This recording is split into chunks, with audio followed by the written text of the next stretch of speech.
I think players can have some pretty different experiences playing Call of Duty Black Ops 2 in a way that they've never had with any Call of Duty game. In fact, there'll be missions that there's a good chance that you'll experience if you do a single playthrough of the campaign that your friends might not actually play. Now, you're going to have the opportunity to go back if you want and replay the missions, some of the missions that you played where there's some actually divergent gameplay or story branching moments.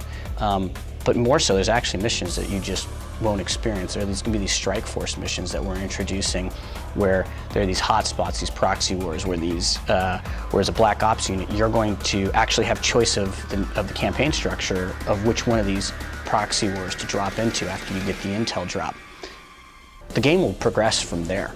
If you want to go back and play those other ones, like I said, that would make us very happy because we've actually obviously crafted all these. But you don't have to. The narrative will continue on. So that's at the highest level, and that gameplay is very unique to the campaign and something different that people haven't experienced.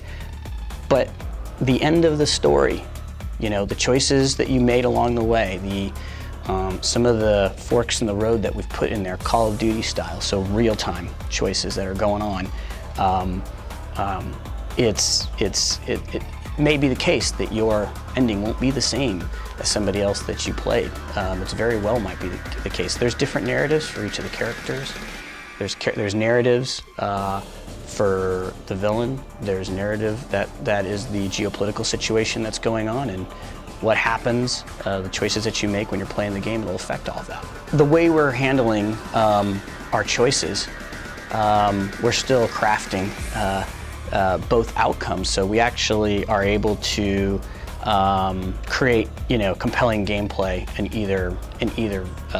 either side. No matter what choice a player takes, we're able to create compelling gameplay. It's just going to be different. It's just going to be different. And I think that's going to be compelling because I think it'll motivate people to want to experience what would happen if, say there was a life or death decision and I chose a different path. How would my story play out? Who might I be playing with? There's, for us, there's an unprecedented level of choice integrated into the campaign. Inside the campaign, there'll be points where you can choose to take on a particular section in a particular way. In the demo for Los Angeles, we came upon a situation where you could choose to provide cover as you're protecting. The president down below, or you could be fighting on the ground, and it's totally different gameplay. Now that's a very, very small example of choice in the campaign. There's more significant choice events related that we're going to put you in as you're dropped into situations, very intense situations where you're going to have to make split-second decisions to do something or not to do something, and the game will play out. And if you choose not, if you don't make a choice, the choice is, the action plays out either way. There's actually there's campaign structure choice, with the Strike Force missions, and there's choice of gameplay in those Strike Force missions. You can choose to play those missions, boots on the ground. You can choose to use any of the equipment on the battlefield. You can play it in Overwatch mode. You can switch between them. Or you can you could play that entire mode in tactical Overwatch mode. An entire level in Call of Duty can be played in tactical watch mode in these Strike Force levels. Or you can play it like you play any other Call of Duty level by playing in the boots of a soldier with your weapon. Or you can play using all the technology on the battlefield, whether it's flying the quad rotors or playing with the claws, which are the quadpeds, with the large cannons on them. So there's just a ton of variety and choice in the game and the campaign that we've introduced. Well, there's a lot of things that I think the fans are interested in. I